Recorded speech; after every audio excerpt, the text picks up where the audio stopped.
Welcome to the live stream, everyone. This is my first live stream. I had some technical difficulties before starting this. That's why I'm not on camera live. But in the future live streams, I will be. I didn't have time to solve it. But in today's live stream, we will be talking about the fastest way to escape your 9 to 5. And today I have Ryan Cohn joining me. What's going on, Ryan? How you doing? Hey, Paul. Thanks for having me, man. Been looking forward to Yeah, this. thanks for coming. I appreciate you coming and I actually saw you because you were in the Titano Discord, and that's how we met, right? Yeah, And yeah, it's funny. I saw that you were doing YouTube, and that really intrigues me because obviously I do YouTube as well. And I was looking in your about section, and you were saying how to become financially free, and that aligns directly on what I want to do and what I want to become. Yeah, And go yeah, ahead. and so I want to know a little bit about you. Could you tell the stream a little bit about you? Uh, who you are, where you came from, what you do. For sure, man. Yeah, it's funny how we met like that, but we're like-minded, obviously, if we're in the same Discord group, and I feel like our videos are pretty similar in the stuff that we talk about. But yeah, I mean, I've been on this pursuit of getting out of the 9 to 5 over the last really couple years. It started with a career in sales and started a solar company a few years back, which was pretty successful. And ever since then, I realized that like the standard 9 to 5 is not really it for most people, and especially not for me.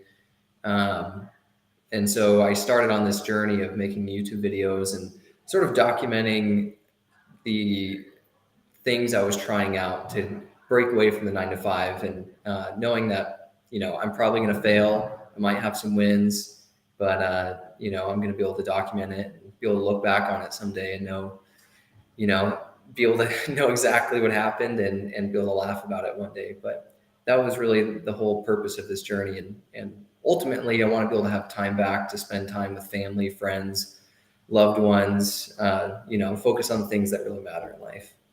Yeah, for sure. Was there like a specific moment where you were like, 9 to 5 isn't for me? Because for me, I was working for my dad, and he owns a business, and he does a lot of labor, and I would just work like probably 8 hours. And yes, a lot of people do that. I understand, and but that just wasn't for me. I started listening to Mhm. audiobooks, Robert Kiyosaki, which he made Rich Dad Poor Dad. I listened to his podcast, and that was like when I knew I do not want to do this. Mhm. That's when I created my YouTube channel. I started investing in crypto, started learning about stocks and real estate.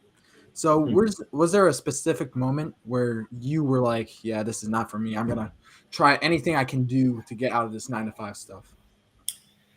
Yeah, I mean, I think it was sort of like a slow burn, like I grew up with my similar situation. My parents were very hard workers, always kind of entrepreneurs, background in sales and having businesses. And unfortunately, they're still, working like crazy, and still probably have quite a few years out from retiring.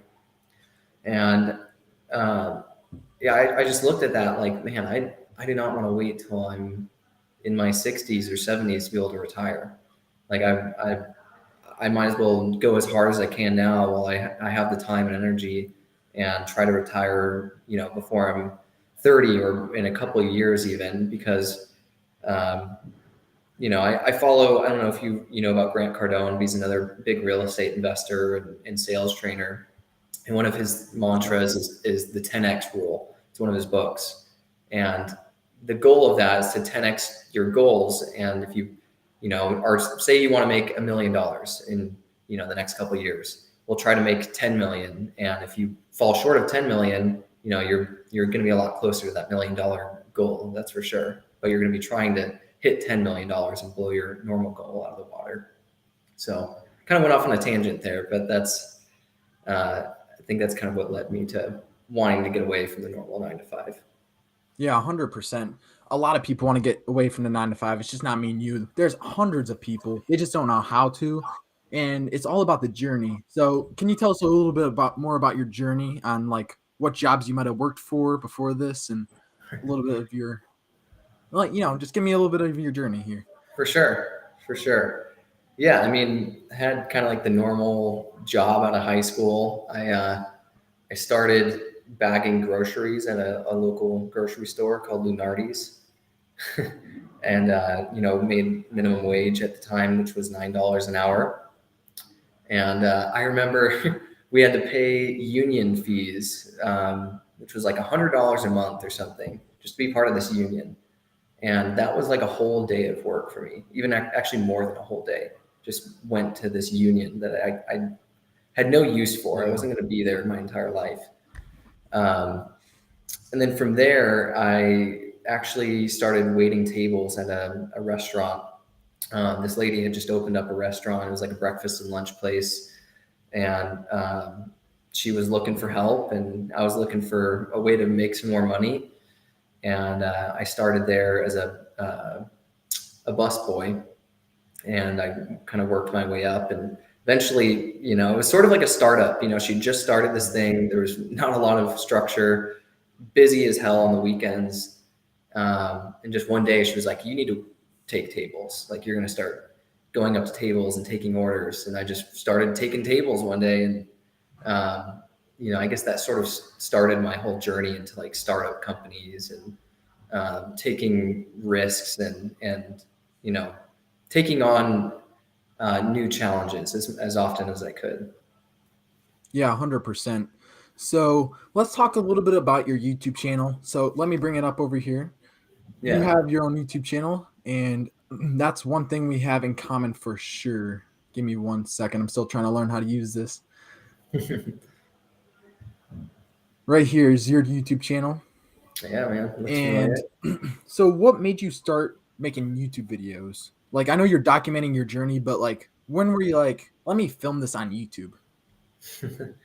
you know, um, Well, I've always liked making YouTube videos, and I've talked about this on my channel a little bit. But I used to make YouTube videos with my friends when I was maybe 10 or 12. Like, those videos are still on YouTube.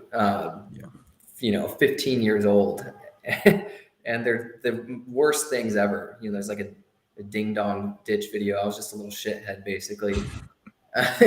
We all uh, have those. Yeah. yeah, and yeah, so I've always had an interest. I started making Minecraft videos at one point. I lost a lot of time and hours and days playing Minecraft, and I started making like tutorial videos. And I actually took that old channel and I started making videos on that old channel and just made it what it is now, which is Ryan Cone. But why I started making videos again was because I was working for a company, startup company. I was the second employee. I was the director of sales. Was working so many hours a week, and I just was so done with it. And the company, basically ran out of money. I was able to get, I was basically able to get some unemployment, from the whole thing. And, Yeah. it was structured as a layoff, but I basically quit. But they gave me some money, and I just was like, man, I really like making videos, and I see this as a great opportunity. Why not start just documenting my journey of becoming financially free and going from being unemployed, not having a job, to being able to be much more successful and fully financially free. Yeah, 100%. A lot of people get financially free off YouTube and off other social medias such as TikTok and Instagram. It's a great way to build your brand, even if you're trying to do something else. YouTube on the side is a business, and it really is. You have to put a lot of work in that most people don't know what you put in. Behind the Mhm. scenes of editing and scripting and thumbnails and lighting and audio. There's a bunch of things. Only YouTubers really would understand what I'm talking about. But there's a lot that Hmm. goes into these videos, and you treat it like a business. It's like my baby, YouTube Yeah. is my baby. It just is, my YouTube channel and everything. So it's probably the same for you. You're treating it like Yeah. a business to grow your personal brand, to show what you're doing as your journey continues. Yeah. Yeah. Look, embarrass yourself. You have to get For over that sure. fear of. I remember I didn't want to show my videos to anyone I knew when I first started making Same videos because here. I was just so embarrassed.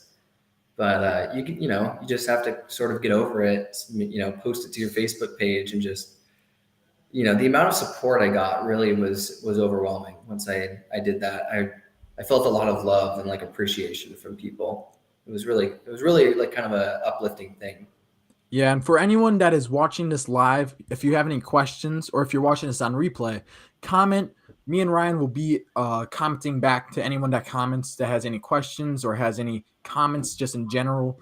We'll be responding to you through after this video goes live, or if you're here right now. If you have any questions, please comment. We're fine to answer everything. Yeah. So moving on here, your first video that you made on this Ryan Con channel over here,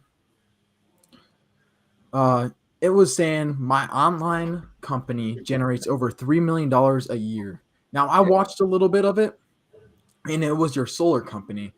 So Hmm. can you explain a little bit more on how you made $3 million in your first year? That's insane, by the way. Yeah, man.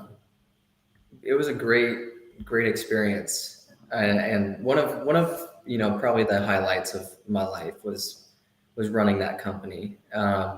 So to give you some background, like I went from waiting tables, which by the way, if you're in high school or maybe you're at college, like waiting tables and being a server is a great way to make some pretty good money when you're a kid. Just don't get stuck doing Yeah. it. That was what the owner always told me. But I was there, and the reason why I say it's so good is because there's a lot of people that come in, and if they like you, they offer you a job, or they will give you an opportunity.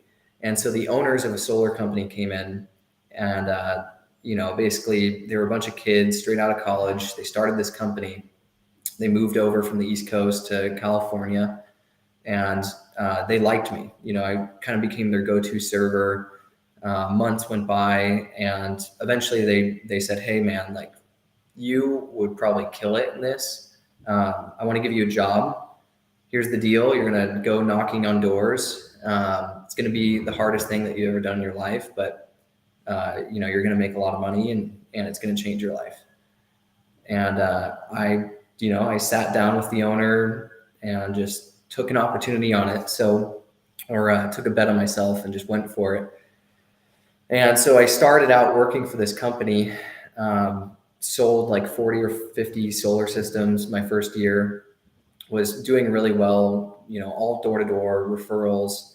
Um, was going to college at the time, and I ended up dropping out of college after my first semester at a state school because I was just learning so much, selling and working with customers, managing my own business really inside of the business. So that's my background in solar. And, I went from that company to another startup that I invested into, and was working, with the CEO and founder for about a year. And I eventually left. It just wasn't working out. And I was looking for another opportunity at the time. And the owner of SunGrade, that solar company I worked for, called me and said, "Hey, our whole sales team left. Like, we're looking to rebrand. You could come back and you can start your own channel partnership through us. Like, we're going to give you support. We'll help you out, and we'll put in systems in place for you to make sure you're successful." And that's what we did. I started it with one of my best friends. We started our own company called Earth Palace Sustainables, It's crazy. and SunGrade was our parent company. Basically, they did the operations and installs and permits and all that stuff, and we focused on sales and marketing. So we recruited and built a team of door-to-door people. Um, we kind of tried out this new strategy. It was decently successful when we were doing door-to-door, we were getting like 15, 20 sales a month at our most, if it was a good month. And then COVID hit, and obviously a lot of businesses had to rethink everything, and we were included in that because we couldn't go door to door and be at people's doorsteps. We didn't think people would be very receptive to that. So we re-strategized and we started doing full online sales and marketing. And I was part of that whole push. I was working on our marketing efforts, figuring out how we can, drive leads at the cheapest possible price and still get quality leads. I trained up a call center and worked with our call center on getting scripting in place and making sure that they're successful. And then I and my business partner at the time were kind of guinea pigging, getting sales across the line. And we developed a pitch deck and online sales process, and we started getting really successful with it. I was getting 8 to 10 sales a month. He was getting 8 to 10 sales a month. And once we felt confident about it, we started bringing our whole sales team into this system, and we scaled it to about 40 sales a month, which was about 1.2 million in sales a month. Jeez, that is insane. But what's kind of crazy to me? Going door to door. I mean, that's like the typical entrepreneur thing that you could do, because you're gonna 90% of the time you're getting rejected, correct? Yeah. Yeah. Oh yeah. So Cops I mean, called on you. Um, I had people pull a gun on me like jeez, multiple times. It's just it was a crazy, crazy time. you had someone pull a gun out at you. Tell us that story if you don't They mind. didn't point it at me, but they had a shot. Remember a guy brought a shotgun to his door. Um, and I remember I was like leaving someone's house. They pulled into their garage, Mm-hmm. and the guy comes out and said, "What the hell are you doing here, man?" And I said, "I'm just working with some of your neighbors on upgrading them to solar. Are you looking for solar?" And he was like, "No, man, you're in the wrong neighborhood. Like, my wife's in the car with a gun right now. You got to go." That is insane. I mean, it's. I mean, you build up so much confidence to be able to do that and do that every day. Get rejected 99% of the time. You have to have a sales pitch, and you have to be good at thinking on the spot. I mean, Mm-hmm. that's just typical. I mean, I see it on YouTube Shorts all the time of people doing it, but people don't really know how hard it is. Yeah, that's insane. But then, yeah, COVID ruins a lot of businesses during that time. But yeah, that's when kind of, if you think about it, the internet was kind of born. Mm-hmm. Zoom, live streams, and all that stuff started happening a lot more when that. Yeah. And yeah, a lot of businesses now do a lot of virtual stuff. My mom used to go to work every day. Now she works from home just because they found it was cheaper just to do it from home. So, I mean, yeah, that changed a lot of businesses around the world. Yeah. Yeah. Yeah. It And was it pretty changed. incredible. So, did it work a lot better doing it online or door to door? Which one do you think? I think there's still companies that are very successful doing door to door. I have friends that are making so much money. They have companies that are fully door to door based, or they're like a high level manager in a company, and they make stupid money, Paul. But I think there's more overhead when you are doing online, but it is easier to reach more people. Maybe it's a little bit harder to close them because you're not with them in person. They can't, Yeah, when you're in person, they got to kick you out of the house. If for sure. if they really don't like you or really don't want the product. But online, it's a lot easier for them just to say like, "Oh, I got to go." So it's a little bit harder to get the sale initially, but Yeah, we for found a way sure. to be pretty successful with it. Um, wasn't as profitable for our parent company, which is how that whole thing kind of came to an end. So yeah, I mean, had I done it over again, I probably would have continued doing both. Yeah. I mean, online brings you to a lot more people, I think, but like you said, you could Mhm. get rejected a lot easier. I mean, it just depends on how you market and everything like that. But Mhm. for how old were you when you were doing all this? Started it at 20 when I first got into solar. That's crazy. That's just Yeah. crazy. $3 million in a year. I mean, I know it wasn't all to you, but just thinking that you helped build that, like you just got to be proud of yourself and know that you could build something like that again. Probably even Yeah. better now. Yeah. I really think I could. I learned a lot. Learned a lot. And managing people is a very tricky skill because, especially in sales, if you're the sales leader and I was the sales manager, business owner, I wore a lot of hats. Um, they look to you to be their captain basically, and you know at the same time I was leading the sales charts every month, like Mhm. becoming or being at the top of the sales leaderboard while also doing everything else that I was doing. um, it's a lot of responsibility. Yeah, and that's definitely something you cannot learn at school. You have to actually go through it to know what to do. I mean, just like I think a lot of things are like that, to be honest, though.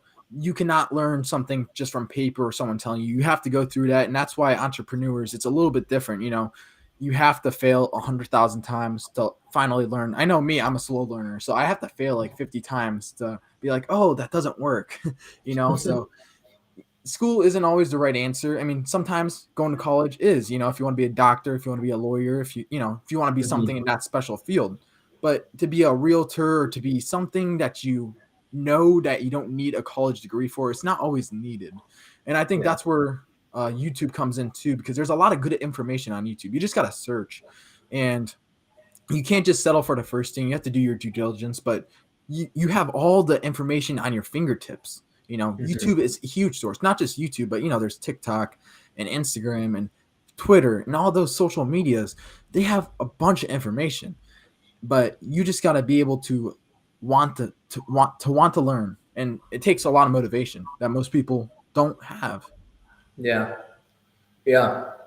I mean, there's so many opportunities now. Like we live in an age where there's just so many different ways to make money. And when you told me that your age, man, I was so impressed that you're making YouTube videos, and you're getting into crypto and all these things. Like you're way ahead of the curve. I didn't start.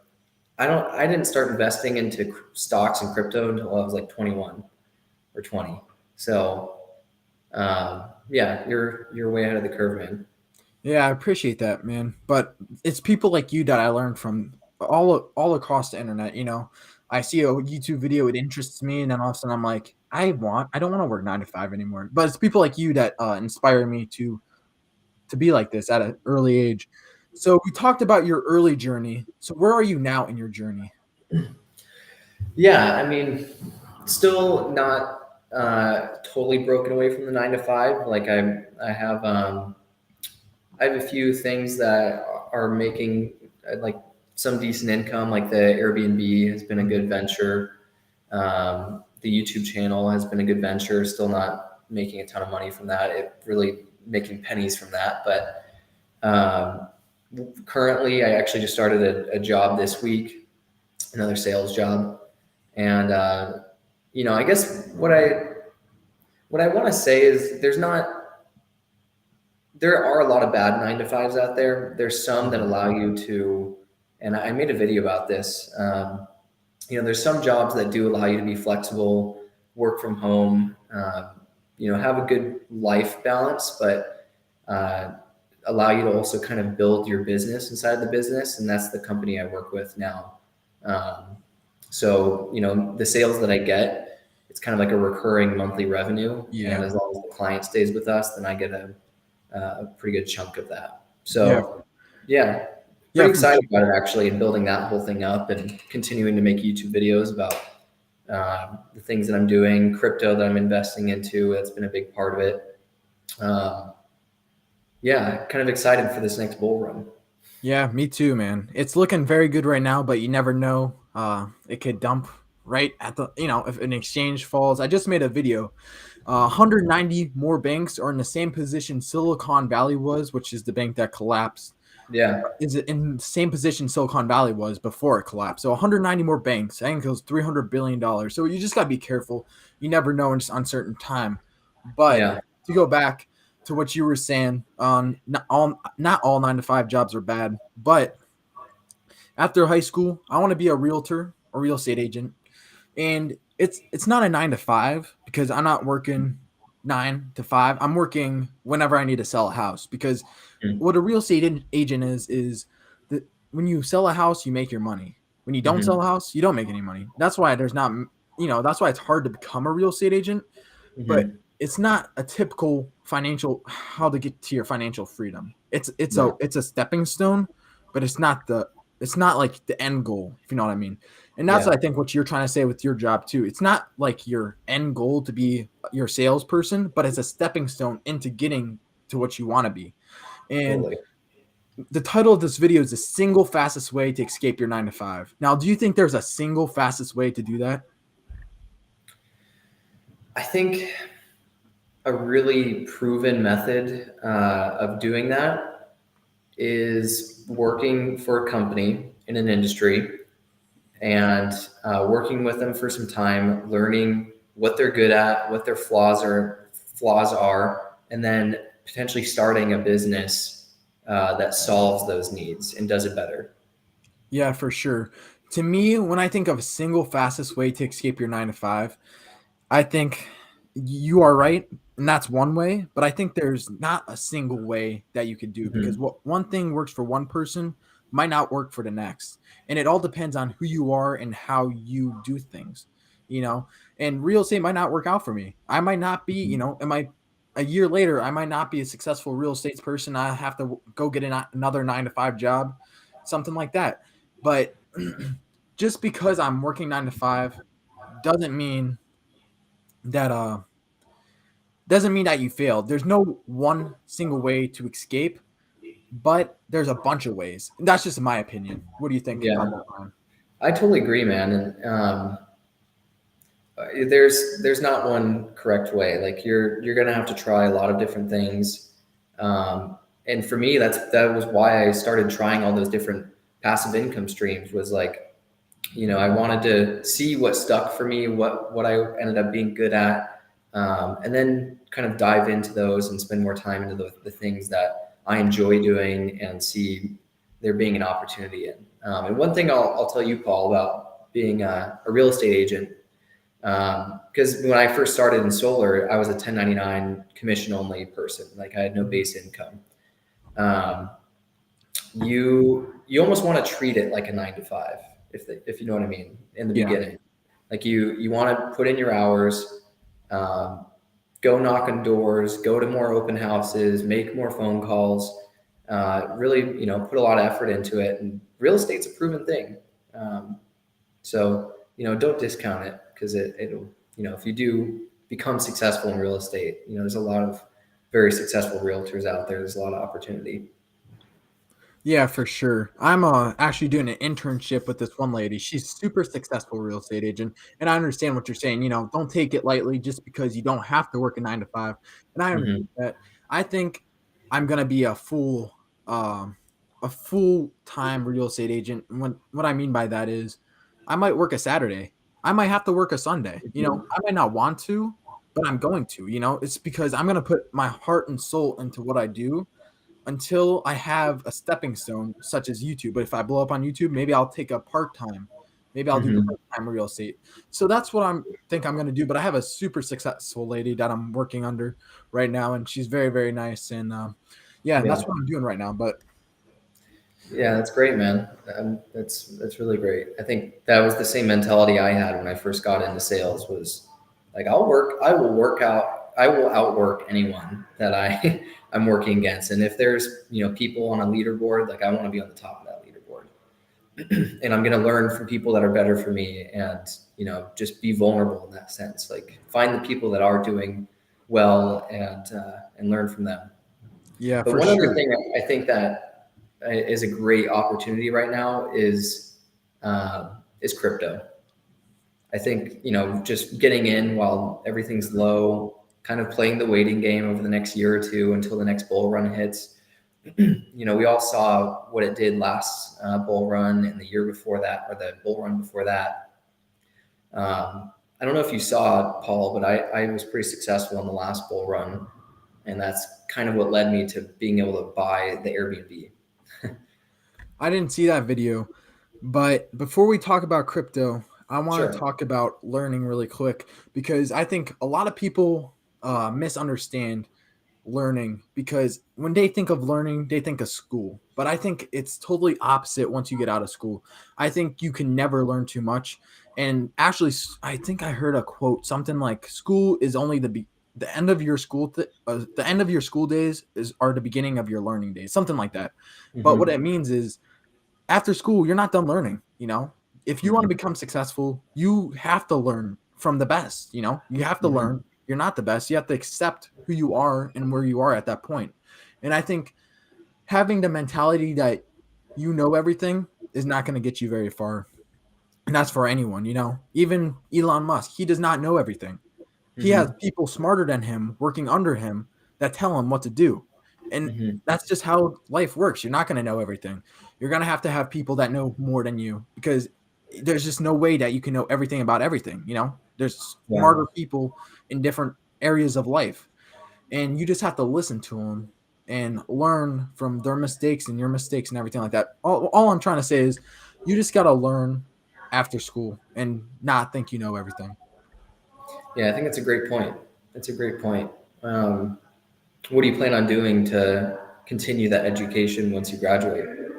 Well, yeah, I love reading books, man. Well, actually, I should say I don't love reading books, but I'm starting to like reading books more. I listen to a lot of audiobooks actually when I'm driving. It's the best way for me. Instead of listening Yeah. to music, I'm listening to audiobooks. I Yeah. listen to podcasts. I watch a lot of YouTube on how to become better YouTuber and how the crypto and stuff like that. So that's what I'm Mm-hmm. doing right now. There's a lot more things that I want to do. I'm obviously doing an internship, like I said, for the real estate. I'm under a lady and I'm learning from her. But Nice. there's 100 million ways that you can learn just from everyday life. You just Yeah. got to understand that people know more than you. Yeah, I agree. Um, yeah, I'm with you on the Audible audiobook thing. I'm too ADHD to, maybe that's why I suck so much in school. I was probably undiagnosed ADHD. But yeah, I just whenever I read a book, every like 2 pages, I'm off in a Yeah, different world. with TikTok and YouTube Shorts, your mind span just goes so low. Hmm. That's one thing I'm actually trying to improve is my time, like my retention time. Because I feel like the longer retention time you have, the more ideas you get, the easier it is to focus on things.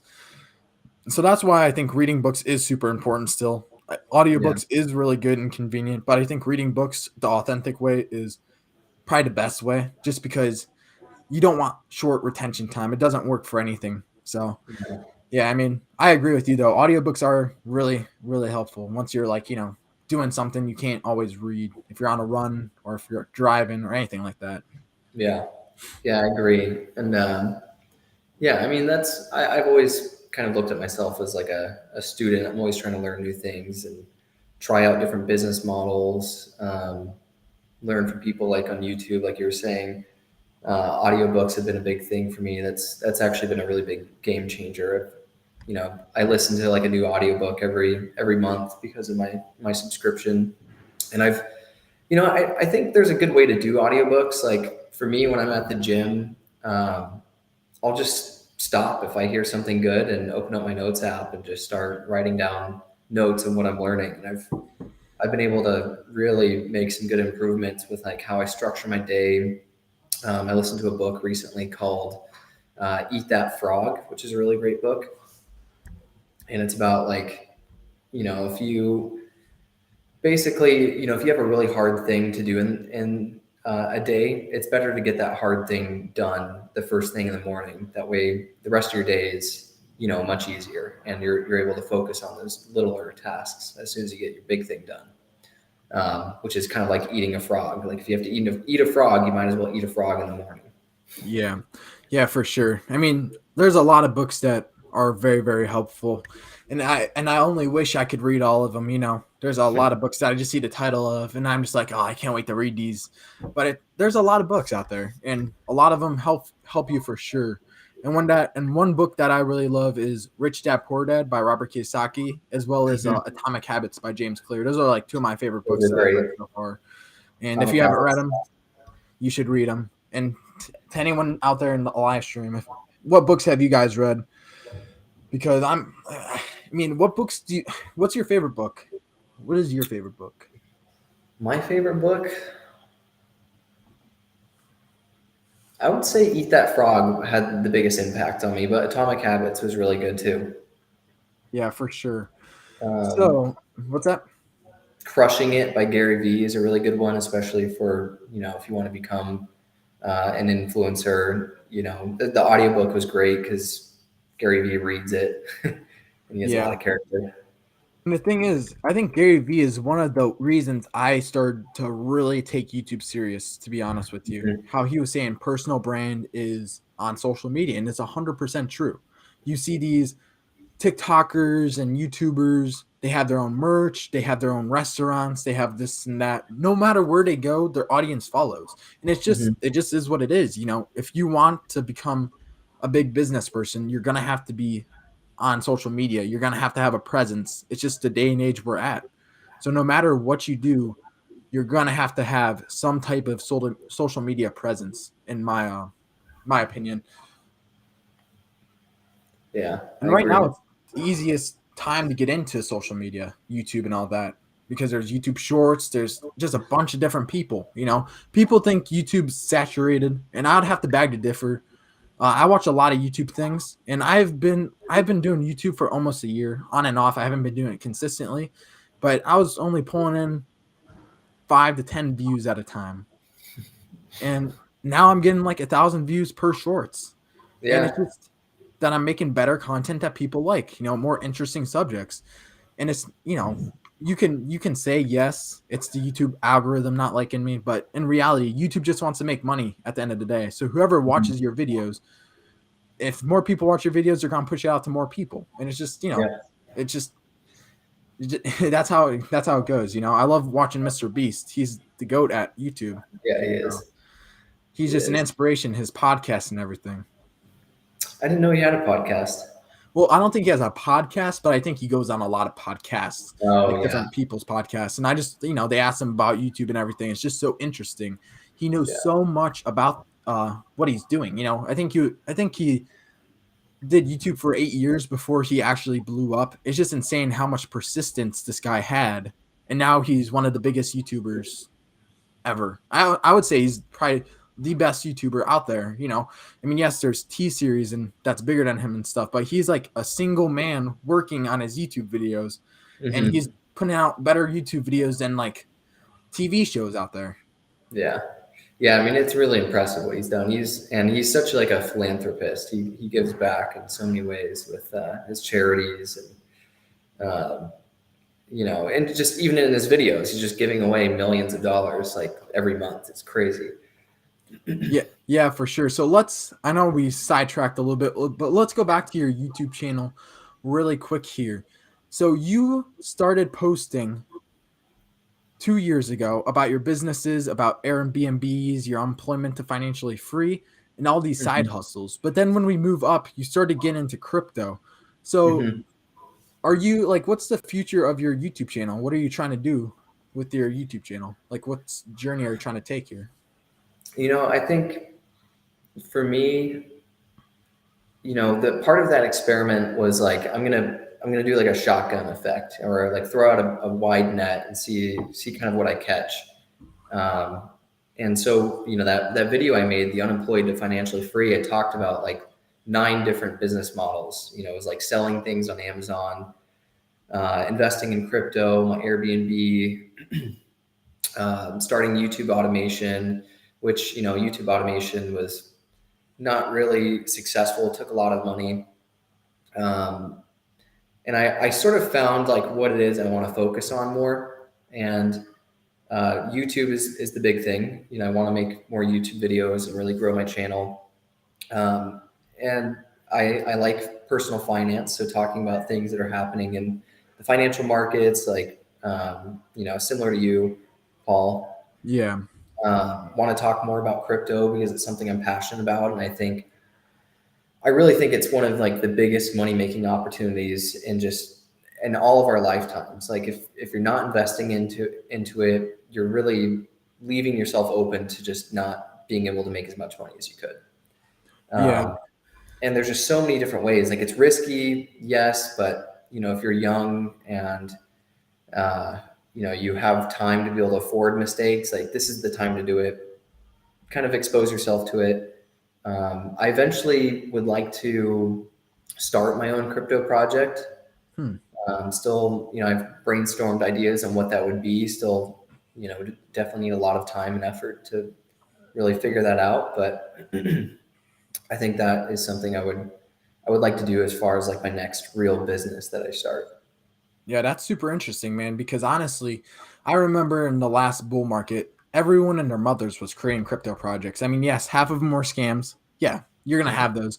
But some of them, they just weren't ran properly. But I believe that you can build a crypto project as long as you have the right people around you and the right mentality to do it. If you can handle things under pressure. I mean, it doesn't always matter what your background is. It really doesn't. Because I seen people that had crypto projects, the owners had so many good background, whoever this, whoever that, CEO of this, and their crypto project failed because it's not the real business world. It's not all like about business. It's a lot about community. And that's why Dogecoin and Shiba Inu are so big. They have no really fundamental values. I know they're trying to now, but when they Hmm. really popped off, they had no fundamental values. And the Yeah, only reason it really popped off is because it had such a strong community on a meme. So, I mean, yeah, yeah. it really depends on how you run your crypto project for sure. But I'll be excited to see what you do in the future with that.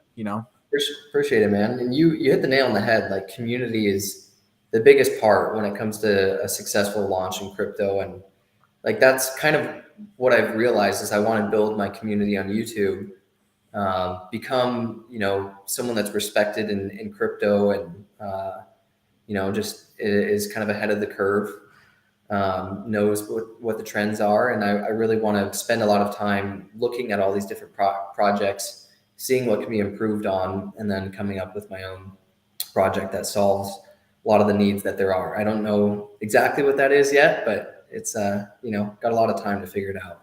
Yeah, for sure. And Jonathan R, I think typed in the chat a while ago. Sorry, I missed it, but his one of his favorite books are Seven Habits of Highly Effective People. Have you ever heard of that, Ron?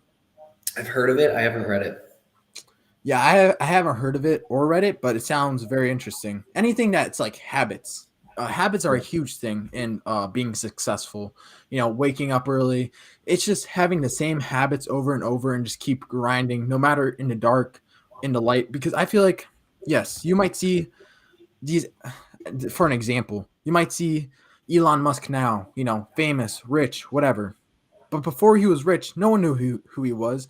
You know how much Mhm. hours he put in, hours and stressful moments and everything like that, just like Mr. Beast. 8 years, no one knew who he was. No one recognizes him for that. But how much time he put under the light, no one knew who he was. He was working in the dark, getting one view or whatever per video, and Mhm. that's what gets you through that is habits and a goal, and Yeah. creating effective habits. Atomic Habits, the book, and it really shows you how to pave a path to be successful. Yeah. Part of it too is finding that drive. Like I think um, Mr. Beast and Elon Musk are obviously exceptional people and very smart and hardworking. But I think if you find the right thing for you, um, you can bring that passion out. It's just a matter of trying enough things to find what it is really brings that passion and drive out of you. And that's really what comes down to failure. You got to fail 100 times, like we said earlier in the stream, Mhm. to find what works for you. Because Mr. Beast might do YouTube, Elon Musk might do Tesla. And yeah, those things might not work for you. You might be something totally different. You might be really good at cutting grass, and then you create a huge business out of cutting grass. I mean, you just never know. I'm always thinking of the entrepreneurial side of things. If you want to become a Mhm. chef, you want to become a cook, create your own or bakery, whatever, create your own restaurant, and things like that is what I start thinking of when people think of chefs. And we need a lot more people thinking that way. And that's, I think, Yeah. if you want to become successful and financially free and all that, it all starts with a business. It all starts with an idea, and you have to write out your habits or you're never going to do it. And that's just how it happens. Yeah. Absolutely. Yeah. So, do you have any specific habits that you go through, uh, or that you want to go through? For sure.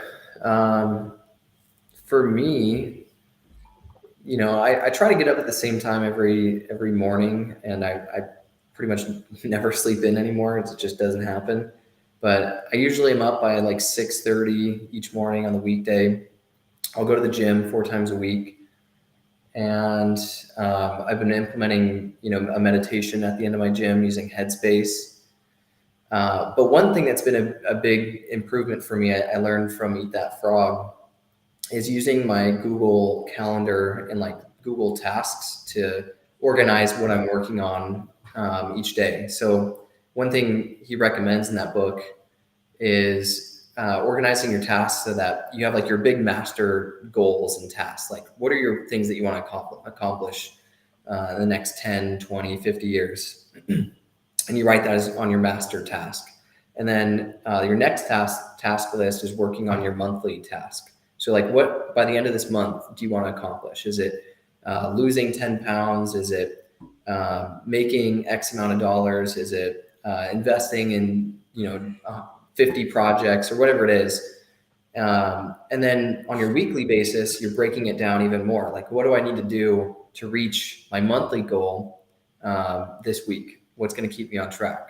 And each week, you're just updating each thing. And then you break it down to your daily, like, what do you need to do each day to reach your weekly goal? So it really breaks down like how to achieve what you want in life in a very like kind of bite-sized piece. Yeah, for Been sure. keeping me really organized. I've really been enjoying it. And I can't stop mentioning Atomic Habits because that's totally Hmm. what the book's 100% about. And it's really what made me start my drive as well. I know I say a lot of things, but it really is because there's not one single thing that made me go like, all right, I want to do this. There's like, yes, there might be that moment that you finally turn, but there's like 100 things that lead up to me wanting to do that. And that's one of them that is that way.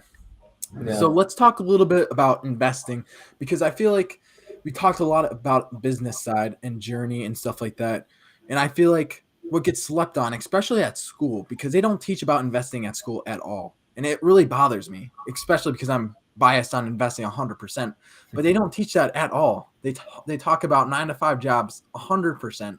You know, my school's partnered with the factory job, and it really bothers me a little bit because Hmm. where's the investment part? They don't talk about they talk about saving your money in a bank. No, with inflation nowadays, you just can't. And I Yeah. just don't know where that investing talk is in school. So Yeah. Yeah. It's pretty sad. It really is. I mean, so many people, and I feel lucky to have been given the opportunities that I had, and to learn about these different things, because I feel like so many people really just don't realize like what opportunities are out there. You really are kind of who you surround yourself with. Um, So it's important to kind of surround yourself with the right people. And if you don't have the right people around you, you find new 100%. people, or find the right resources on YouTube Yeah. or anywhere online. Yeah, 100%. Because when I say investing, people like automatically think of risk.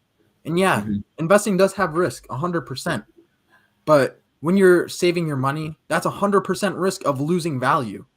So I mean, I just can't see, and I know a lot of people aren't educated on it, and it's faultly because of the school system and how it's worked. But that's a whole nother story for a whole nother day. So what are your like 3 favorite assets that you invest in or want to invest in the future? Three favorite, I would say, let's see. I mean, YouTube is an asset, but it's not making me any money yet. Um, that'll eventually become my favorite asset with more work. But it's just, you're so underpaid in the beginning, but it's worth it. Right now, I would say stocks, crypto, and obviously real estate. As far as crypto goes, I have my biggest holdings in Bitcoin and Ethereum.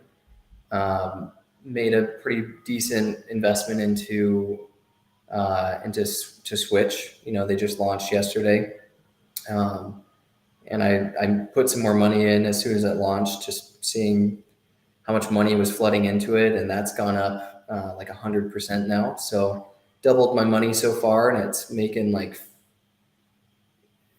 with their APY that they have, I think I'm making like $500 a month. Yeah. So that's pretty sweet. Yeah, for sure.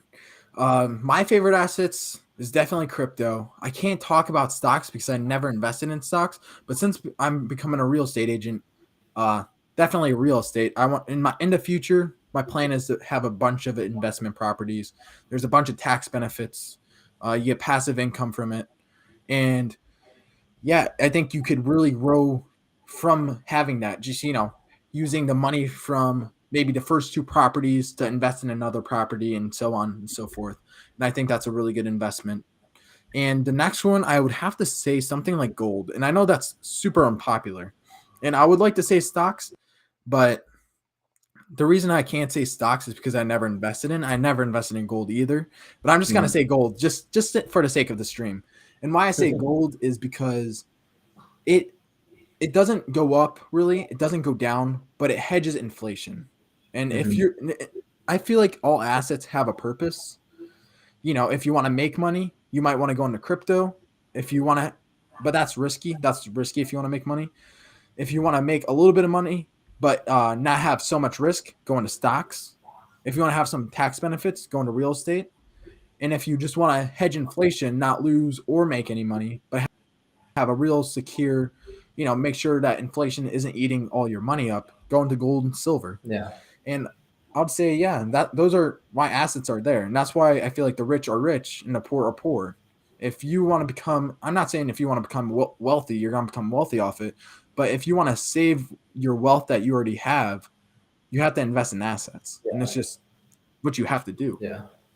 Yeah. I mean, it's so important. Otherwise, yeah, I think if inflation last year was like 8 or 9% in total, and that means you would have lost 9% of your your money if it just sat in a bank. Some things I've been doing to kind of, I think it is important to have a savings account, for whatever happens in life. Like for me recently, I Oh, yeah. was unemployed for 3 months, and you can go through a lot of money when you're not making money like that. So it's important to have a few months of income or of expenses saved up, just in case something like that happens. But you can find accounts that do pay a decent APY. Like SoFi has a banking platform, or it is a bank, and if you set up direct deposit with them, you can make up to 4% APY. It's a great way to kind of hedge inflation a little bit with your savings account. Or like you said, gold, but it's not a liquid thing, so it could be a little hard to get the cash that you need when you need it.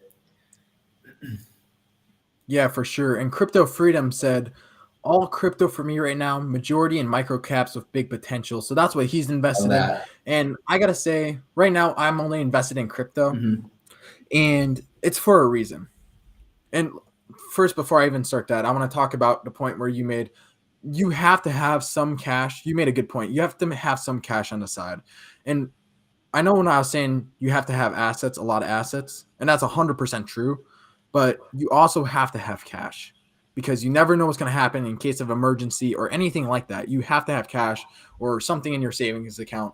That was a great point that you made, because it's 100% true. You never know what's going to happen. Yeah. Yeah. Yeah. I mean, for me, I did not expect to be out of a job for as long as I was. And, Yeah. it got a little scary there at the end for sure.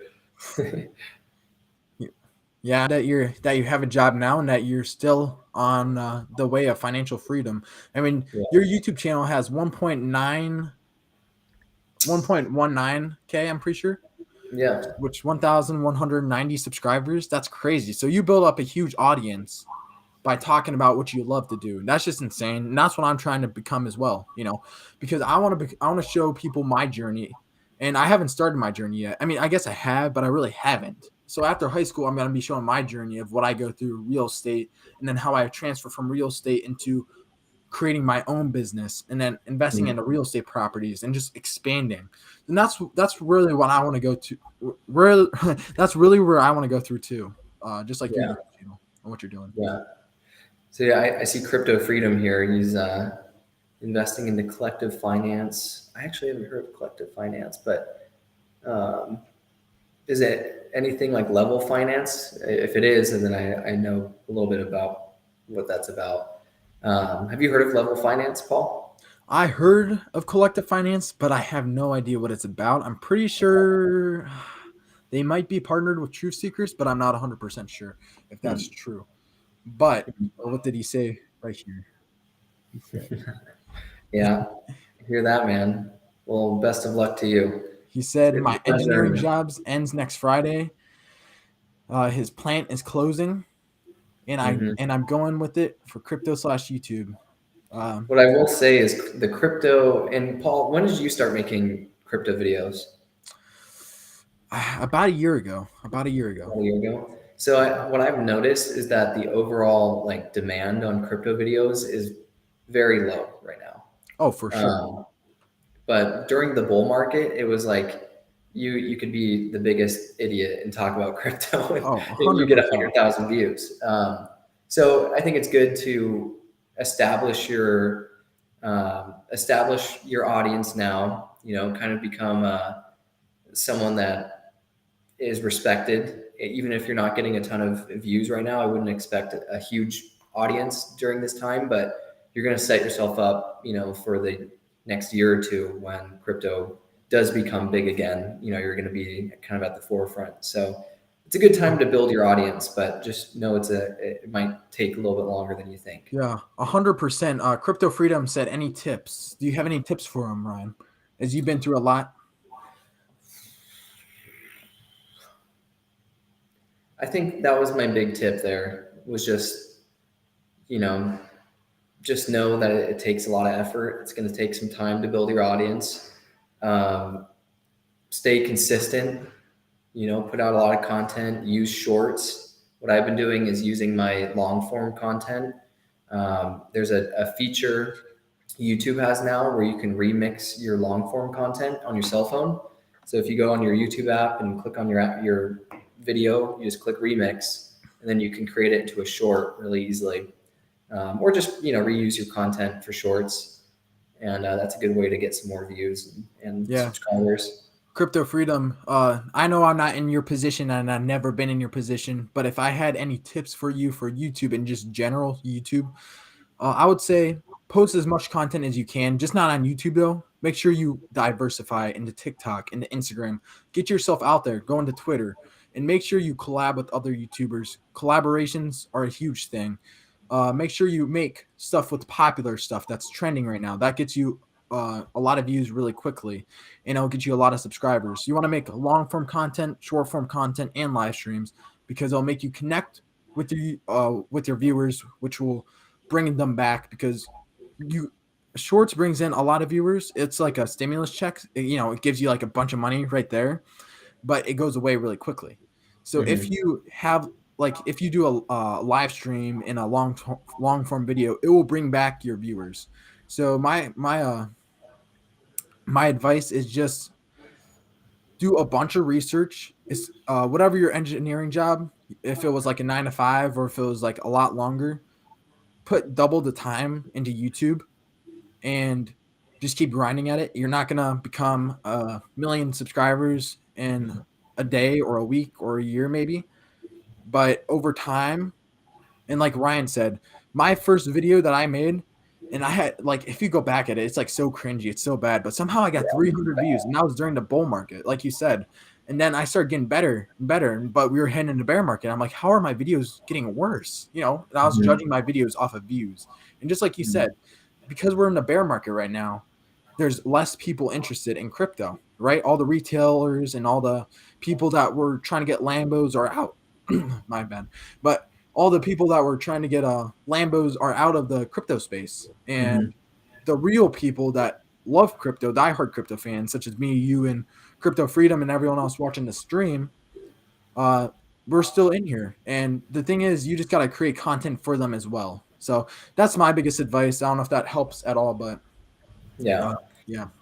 Yeah. You're not gonna change how people, feel about crypto right now. Like they just all the retailers just, yeah, they see the price of Bitcoin at 28,000 and they don't really bat an eye at it. But um, once it starts to catch fire again, then crypto is going to go through the roof. Glad you've been enjoying it. Yep. So Paul, what I'm interested, what projects are you invested in? Yeah. So right now, well, actually, I want to say this. I first got into crypto, and I mind to ask you too after I answer this. When I Sure. first got into crypto, I got into crypto about a year ago, uh, 2021. Actually, maybe it's almost 2 years, but it was like the end of 2021, something like that. I got into crypto when Bitcoin was at 37,000. It was going down to 29,000, and I got into Bitcoin, and that was my first investment. I invested in Cardano. I never sold those investments, by the way. I always hold them. But then I started learning about Wonderland. And this was my journey. I started hearing about Olympus DAO and Wonderland and passive income. That intrigued me so much. I'm like, I want to invest in Olympus DAO. But the thing that was wrong with it was on the Ethereum network.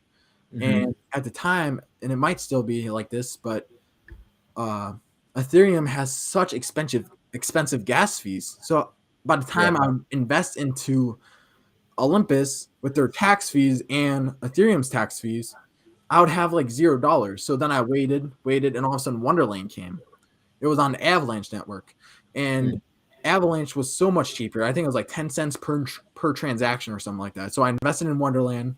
I doubled my money, and then all of a sudden the crypto bear market happened. I lost everything, basically everything that I have ever put in there, and it just crushed my soul. It crushed my soul. So then after that, I took the remaining money I had, I put in Yieldzilla, which was a high crazy APY thing. But then I realized, yeah, I think it was kind of an emotional thing that I just put it in there. So I took it out and then put it in Titano, and that's where I haven't really moved money since then. I think I maybe moved some into USD, into some stable Mhm. coins. But yeah, I've been in Titano now. Titano's turning into Switch, like you were saying, and they had a great launch, by the way. So yeah, those are the cryptos I'm invested in. So I'm invested in BNB, BUSD, Bitcoin, Ethereum, Cardano, maybe some Avalanche, XRP, and Switch. Yeah, I have to pull up what I'm in. I haven't been following all of them too much, but I'm kind of a, I guess, basic person. I like Coinbase, but I do too.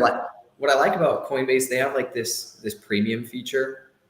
I think you pay like a monthly fee, and what I started doing um, is I was investing into crypto weekly through Coinbase. Like I set up about 15 or 20 different tokens, and I was just investing into it every single week, like small amounts, $5 or $10 per each, maybe $20 per one, and and I just let it kind of do its thing. I know we're in a bear market, and I just wanted to acquire as many tokens as I could right now. But what I was investing into, I was buying Decentraland, which is it's like Mhm. a metaverse platform, Yeah. Solana, Avalanche, um, UMA. I forget exactly what UMA does. My neighbor Alice. It's like another metaverse platform. Decentralized Social. That's a platform for decentralized social networks. They're building a platform for that, so I thought that was pretty cool. I invested into, like you. I kind of went from investing into Bitcoin and Ethereum, and I made a decent amount of money. So I bought my first Bitcoin, Paul, in 2017. I had a whole Bitcoin. What was it worth at the time? When I bought it, it was about 3 grand.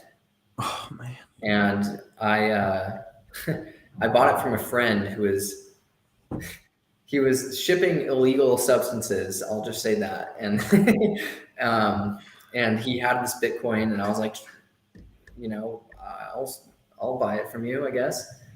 And it went up to like 7 or 8 grand, and then it like dropped back down to 6, and I was like, oh shit, what is happening? I'm gonna sell this thing, and I sold it. And then later that year, it went to 21,000 Oh or 20,000, whatever the peak was. I was like, shit. But I man. started buying back into it a little bit, and then I had been through this before, this whole bull run, bear market cycle. And I knew that it was kind of tied to the halving event. And I'm sure you know about that, Yep. Paul, right? Yep. The halving events. Um, so the halving event, I knew it had happened. I was working, I had built my solar company. We were starting to be pretty successful and get some money in the bank. I told my business partner, like, hey man, I know this is happening again. Bitcoin's about to go on a tear. I think we should put some money in Bitcoin and in Ethereum. And so we took 10 grand out and we put it in Bitcoin and Ethereum. And that went to like $20,000 in like a matter of a couple weeks. And we just kind of kept putting money into it. In total, we put 25 grand into Bitcoin and Ethereum, split it evenly, and turned it to like 72 or 75,000. Oh my gosh. And then we sold it. And yeah. So That's that was crazy. my big break with crypto. That's Um, crazy. not crazy. It's not like life changing, but it's a significant amount. Well, I mean, with me, I learned the hard way. I was like diamond hands. I'm not selling Wonderland. I'm gonna hold on to it. And yeah, I mean, the best thing is for any crypto investor out there, you got to take profits, and you can't wait. You can't expect it to go higher and higher. You really just got to take profits. If that's like every $200, it's up or something like that. I really should have took profits, and obviously I look back now saying I should have took back profits. But at the time, it looked like it was going to go up forever, and I was going to make $1 million and not do anything for Yeah, the rest of my life. Yeah, you really have to take profits, and that's where next bull run. When I'm investing in the like right now, I'm accumulating some coins, and hopefully I'll be able to be smart enough, and I'll be like I've been in this position before and take some profits. And yeah, that's really where you learn. Like we said before, I failed, and it kind of made me really really sad. But you fail many of times, and hopefully now I can make some money, go back at it again. I mean, for most yeah. of us, a lot of people Dollar lost. cost average in and dollar cost average out. That's kind of what we did. You just put money in, put money in, put money in, and then once you feel like, man, we're happy with this. We tripled our money basically, or at least doubled it. We started selling chunks of it, and then we ended up selling most of it at like the peak, luckily. But yeah, I learned from my mistake too, man. That's really it. You can't really teach it to people. Like you just kind of have to learn it, and then you get a sense of it. 100%. And Crypto Freedom, thank you for joining the live stream and chatting with us tonight. We need to get you on here on the live stream. All three Yeah, of man. us talk about crypto. That'd be really fun, you know. So we'll definitely be in touch, Crypto Freedom. Have a good night. So, Ryan, before we wrap this up here, because it might be getting a little bit late, we've been going for almost an hour and 10 minutes. It hasn't even felt like that. But I know. if you had to restart, would you do anything differently from what you've done so far? It's a tough question. Tough question. Yeah, that's a great question. I would. I would. Um, I would have started making content earlier. Like I would have stuck with my like making Minecraft videos. Like one of my first videos I made on Minecraft, it was a tutorial on how to download a texture pack, and I got like 30 or 40,000 views on that video. That's And crazy. I was just a kid, man. I was like 15, 14. Um, sounded like a little girl. But yeah, I would have stuck with that. I would have started investing earlier. I really wish I understood what crypto was at an earlier point, but it is what it is. Yeah, And 100%. with my business that I started in solar, I would have done things a little bit differently. Um, we had this model where we had guys that would go out, knock doors, and they would generate leads for more experienced people to go close deals. Mhm. And the way we were set up, we were kind of we were struggling to get as many leads as we needed. So I was helping the door-to-door guys get leads, and then we had a sort of a less experienced guy trying to close the deals. But I should have been the one out there closing deals Yeah. because I was just a better closer, Yeah, for and sure. I think that would have made the guys out there knocking on doors happier because they would make more money, and the business would have been a little bit more successful. So it just is what it is, man. You got to make Yeah. hard decisions when you run a business, and it's hard to keep people happy. But at the end of the day, it's a business. It's no personal feelings. Exactly. You learn from your mistakes, and I bet like when you create your next business, it'll be so much smoother for you, and it will be so much bigger and better. And I think you have the fight to do it. Like you doing door to door, that's a scary thing nowadays to do. Like I'm scared to walk down my street. I mean, I know that kind of sounds sad, but it's just true nowadays. You never know Mhm. what's gonna happen. You never know who's like here. You know, it's just kind of crazy that you built a business, you were part of a business that had $3 million at one point.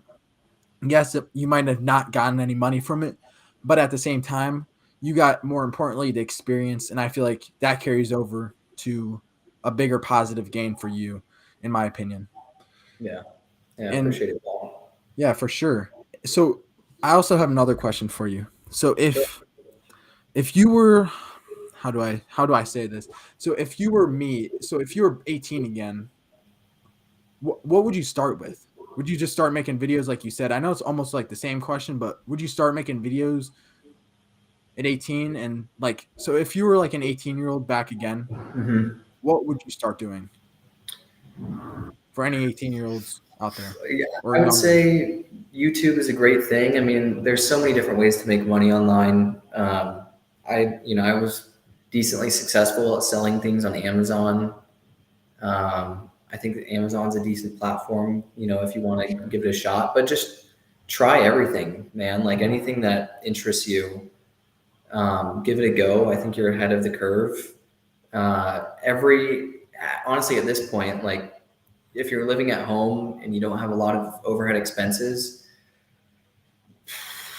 go all in on whatever it is you Yeah, want to. Like if it's crypto, there's a lot of opportunities out there to make good money.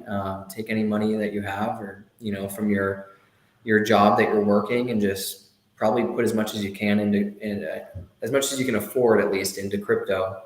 And I think you're going to set yourself up really nicely in a couple years to maybe take that money you make from crypto, when it starts going up, and putting it into a more secure asset like real estate or something like that, and you just rinse and repeat.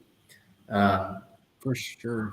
yeah. Yeah, for sure. That's some good advice, man, and I appreciate your advice on that. So, for anyone that's older out there, let's say in their 30s or 40s, and they are still working 9 to 5, and they want to somehow become financially free and quit their 9 to 5. Do you have any advice that you think that they could possibly do that? Now, mind they might have a husband, they might have a wife, Mhm. they might have kids. How do they do that with that much responsibility? a Because it's hard to lot, do. it is a lot harder. I have a significant other now, and we've been dating for close to 3 years. There you have to make sure you're balancing your life correctly, and I think that's probably a big thing that deters people, as well as just the financial burden. If you go down to a single income household or a no income household, so you just have to have money saved. You don't want to make any stupid or rash decisions, but have money in the bank. Really prepare for it, and if you're working a job, The first thing I would look at is what is it in my company that they do well? What is it they don't do well? And how could I create something that solves problems for people in ways that my company just is oblivious to? Because there's so many successful people have done that. It's one of the easiest ways to make a successful business, and you don't have to reinvent the wheel. You don't have to create a market that's not there. You're just creating a need, or you're filling a need for the market. So I would say that's probably the best advice I could give. Yeah, for sure. And if you're older out there and you have a lot of responsibilities, or even if you're younger and you're trying to become financially free, you must have patience. And it's 100% true if you're doing YouTube or anything. A lot of people, like, I think the most wanted job is being a YouTuber, and that's kind of crazy. And the thing is, most of them fail, and the reason is because they expect to become a millionaire and having a million subscribers in a year, in a week, in a month. Everything like it's just not possible. I mean, it is possible, but it's very, very hard to do, and very, very unlikely if you have no experience. And I think patience and having the patience to fail, having the patience to succeed, having the patience to deal with a bunch of things that go wrong, it's just you have to do it. And if you don't have patience, then you're not gonna continue what you're doing. And I think ultimately you're gonna fail at what you do. And fail is only if you quit. And if you don't quit, then you don't fail. And that's just my little advice right there, because there's so many times where I'm just like, I'm getting no views on this video. I spent hours on this video, some money. I'm getting no views. It's it's not all about that. It's about what you learn, what you grow, and it's hard to think that way. It really is, because Mm-hmm. what you're thinking is how much money you spend in, how much time, and then there's no results. Mm-hmm. And at first, there will be no results. It's just there will no be. Yeah. But in order to get results, you must keep going. And I know it sounds like repetitive and sounds like so cliche. Mm-hmm. And I know a lot of YouTubers probably say the same thing, but it's 100% true. I only have 200 subscribers, but the fact that I started from zero and made my way up to 200, and the same with you, Ryan, you start and made your way up to 1,000, it's just Mm-hmm. persistence and the ability to just keep going, Yeah. and that's my forte on that. Yeah, and I think it's yeah, not letting yourself get too emotional about it, but also looking at how you can improve each time. Like you don't want to keep doing the same thing over and over again and expect different results. Like everyone knows that's the definition of insanity. So you want to look at what's working in your videos, like what topics am I talking about that people have an interest in. For me, it was making YouTube automation videos. Yeah. For whatever reason, there's a big market for it and people were interested. And there's a few other topics that I've kind of found similar niches in. So you keep trying these different things. You look at what's working, and then you keep making content about those things, or you try different things in your video. Like if people aren't listening past a certain point, then you listen to the video and see where you're losing people, and you change that the next time you make a video. So Yeah. just trying to improve, taking notes, looking at all the data and analytics, and that my goal is to make a better video every time I make one. Yeah, for sure. And like you said before, you're not trying to invent the wheel. When you're trying to invent the wheel, you're most likely gonna fail. It's just inventing the wheel again is so hard. So you want to go in a niche where there's a lot of interest already. So Mm-hmm. for me and Ryan, we're in the financial niche. I'm more specifically into crypto, but I do want to expand out into financial, into real estate and all that stuff. Mm-hmm. But what I do is I have a couple YouTubers that I watch their videos so much, and I study their videos and what they do. Now, I'm not going to copy exactly what they do, but I'm going to see how they edit. How do they get my attention? Where Mm-hmm. do I start losing interest? And it's just all about studying. And it's not some video. It's not like I'm watching a video. I mean, I do watch videos on how to create better videos, but you really have to. It's like a studying process that you have to do, and it's kind of weird, but it's just how you grow on YouTube. And every YouTuber has to go through it. Mm-hmm. And unless you're a YouTuber, you don't really understand. But I think you understand, Ryan, where I'm coming from on this, and it's just kind of funny how you have to study no matter what you do, you're gonna have to put in work. It's just what work you want to deal with is at the end of Yep. the day. Yep. If you want to work Yeah. 9 to 5, oh sorry, but if you want to work 9 to 5, that's good. People need to work 9 to 5. There's people that need to work the mills and stuff like that, but there's also people that don't belong in there. That have a different Mhm. passion that really just can't do it, and that's me. I mean, I can do it, but I can't because I will not let myself do it. I see Yeah. myself. I'd rather be homeless, creating a business, going all in, than working 9 to 5 and trying to do some or working at some place that I don't want to. I'd rather Yep. fail 100 times and be somewhere like homeless. Like I said, that's like a literally term, but what I'm trying to say is I would just I have the drive to keep going. And that's what you Yeah. need when you're an entrepreneur, and for all entrepreneurs out there. You do. You do. It gets a little harder once you as you get older, but Oh, yeah, 100%. that so that's That's why why you have to it start only young. gets harder. You got to do it, when you can, Can you or have a partner that really supports you. can you see it getting harder for you, Ryan? The older you get. The older I get, yeah, I think you do start to worry about like shit. I'm gonna have kids probably in like 10 years, 5 to 10 years.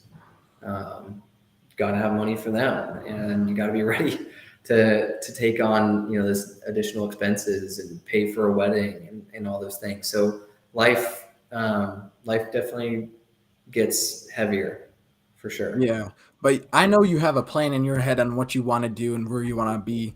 And I Mhm. think for me, it's shower thoughts. I know that sounds weird, but I just have random thoughts all the time of where I want to be, and I just envision it. And it might Mhm. sound like I'm faking it, but it's just really true. I mean, I just can't handle it. I'm always thinking about what am I going to do next for my YouTube video, Me or too. how am I going to be better? Like, what house am I going to live in? Like, how is my next business going to be? I know it's like so far out there, but like Mhm. where am I going to be? And it's just I can't help it. It's just like I envision where I want to be, and that's ultimately a really good way of when you envision something and you put the foundations on where you want to be, you will Mhm. ultimately accomplish it. And I guess You we'll know, see on my journey on my YouTube channel when I'm filming where I'm gonna be. We'll see where I end up, and it might not be the same place. I might end up short, but as long as I keep working, I think I'll get where I want to be. 10x, man. Yeah, you gotta 10x your goals, and you'll end up at least much further than you would have if you had just set the original goal. Um, One thing actually I've found is kind of like a life hack is kind of relocating yourself outside of where you've been your entire life. I think it can be easy to get complacent. If you're where you are, your entire life. If you've grown up in a city and you just stay there, you're going to be surrounded by the same people that just are never going to leave. And that's part of why I made a big move down to San Diego in California recently from the Bay Area, which is where I'm from.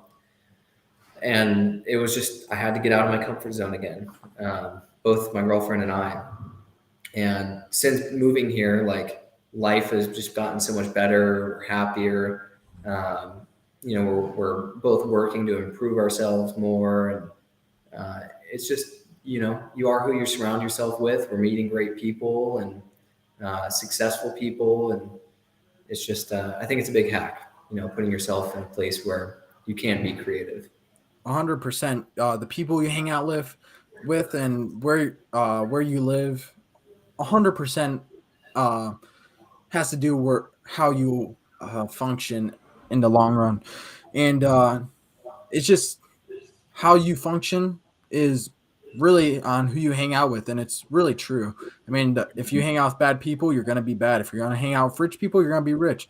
It's Mm-hmm. it's so weird, but it's 100% true. I just seen it with myself over and over again, and I always Yeah, try to surround myself with the best people. And I'm trying to good surround for myself with you, Ryan, because I see that you're like a future me. You're living the same goals where I want to accomplish, and I just nice. appreciate you coming on here in general. Appreciate you having me, Paul. Yeah, we'll have to do this again, man. This was a Yeah, lot of for fun. sure. For sure. And everyone that's watching, make sure you go subscribe to Ryan. He's a really good YouTuber. I watch him a lot. He's starting to post shorts now, which is pretty cool. And yeah, he's also streaming this, and hopefully you guys go watch him, go support him, go subscribe. Make sure you get him to 1.2K. I mean, Dude, I need it. It's been yeah, such a man. long time getting there, but yeah, I appreciate the shout out. And um, I watch a lot of your stuff too, Paul. Your shorts have been popping up on my shorts feed all the time. So nice work, man. I appreciate it. Yeah, we definitely need you back on the stream. Who knows when you'll be back on, but I really hope you're back on soon. I want to do live streams more often. I think it's just a good way to engage. I know tonight we had a few people show up. I didn't know how much people were going to show up tonight, but I think I saw like 6 or 7 people in at one point. So I just really Nice. appreciate everyone joining the live stream. If you have any last live chats that you want to send us, or if you're watching this on replay and you want to send us any comments, please do. We're always open to answer anything that you guys have. And I hope you guys learned some value on this. Ryan's on his journey and I'm about to start my journey. So, I mean, just keep watching our YouTube videos to see where we end up and, to learn from our mistakes. And yeah, anything It's you have all to say? about. Yeah, one of my goals is to help 1,000 people. Reach financial freedom, and the only way I'm going to do that is by reaching it myself. So, yeah, got to make a lot of mistakes and grow as quickly as possible. For sure. For sure. Well, thank you guys for watching. Make sure you guys subscribe from the channel. Thank you, Ryan, again for joining. And we'll see you guys next time. Thank you.